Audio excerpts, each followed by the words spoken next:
So here we are, small rock step. This is fundamentally what grade 1 scrambling is all about.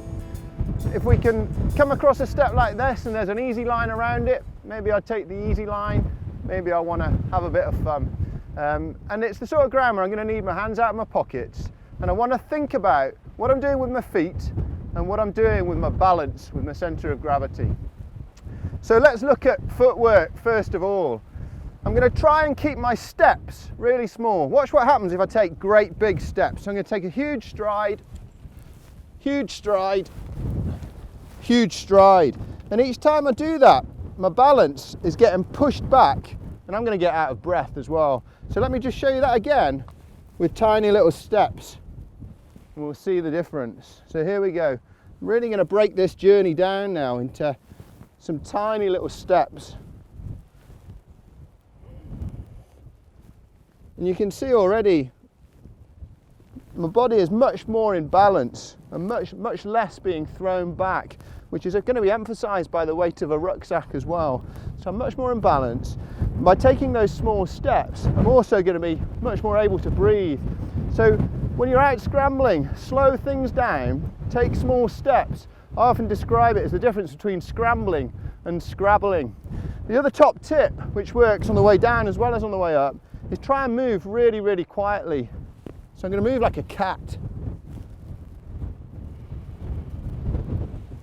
And by moving really quietly, I'm going to be really precise about my footwork and where I'm putting my feet. So I'm much less likely to knock rock down on my mate here or other people that are around us.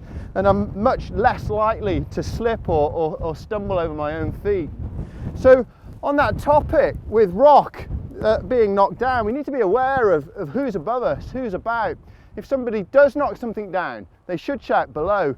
And in this sort of grade 1 scrambling ground, it's worth then having a look up, seeing if you can get out of the way and moving out of the way to the side, because the ground isn't vertical, so it should bounce. You should have time to duck and get out of the way.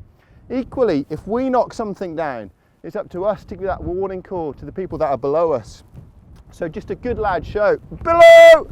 Let them know it's on its way. So we've looked at using small steps, we've looked at moving quietly, we've mentioned some of the dangers of loose rock, and it's good to be paranoid as we're moving, just checking rock for solidity before we commit our weight to it. This is obviously a bad one. That's really loose, that's just going to disappear. This one isn't quite so obvious, so before I use it I might give it a quick tap and a quick tug. Okay, so that's a loose one, that's no good to us either. Something a little bit more substantial off to the side here. Quick tap, quick tug. That looks like it's going to do the job and we can move on through.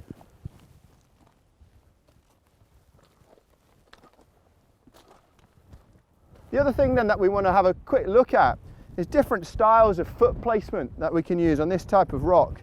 So here we've got lots of edges and that's really simple. I'm just going to place my toes on these edges. We call that edging. Really, really simple. But occasionally we'll also find that we've got flat sections of rock on a bit of an angle, which we can use to smear our feet on.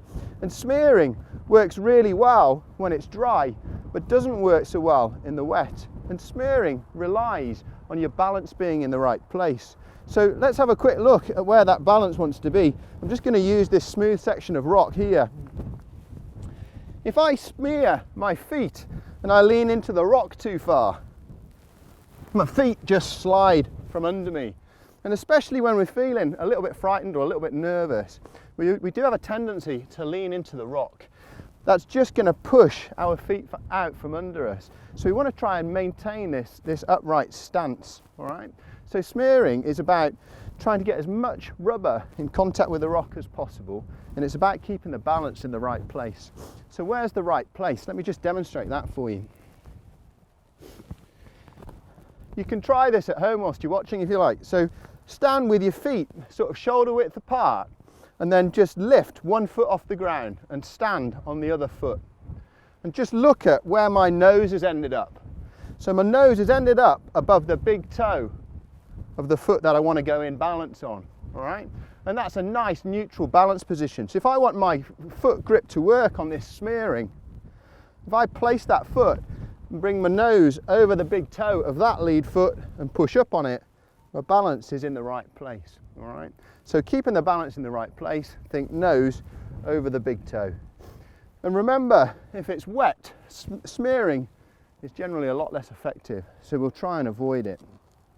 So we've got edging, we've got smearing, and then finally we've got wedging. And wedging is where I'm looking to wedge my boot in between gaps in the rock.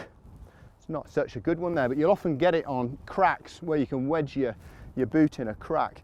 And wedging's fantastic because it doesn't matter whether it's dry or whether it's wet. Once you get that boot in, it's not going to go anywhere. And in fact, part of the problem can often be getting the boot out again afterwards. So as we carry on up here, we're going to just run through those top tips. So we're thinking moving slowly, scrambling rather than scrabbling. We're thinking moving quietly, so we're moving like a cat. Small steps, because that keeps our balance in the right place and it keeps the breathing calm. And then we're thinking about what it is that we're doing with our feet. So are we edging, are we wedging, or if it's dry, are we smearing? And keeping that nose above the big toe of the lead foot to make all of that work for us.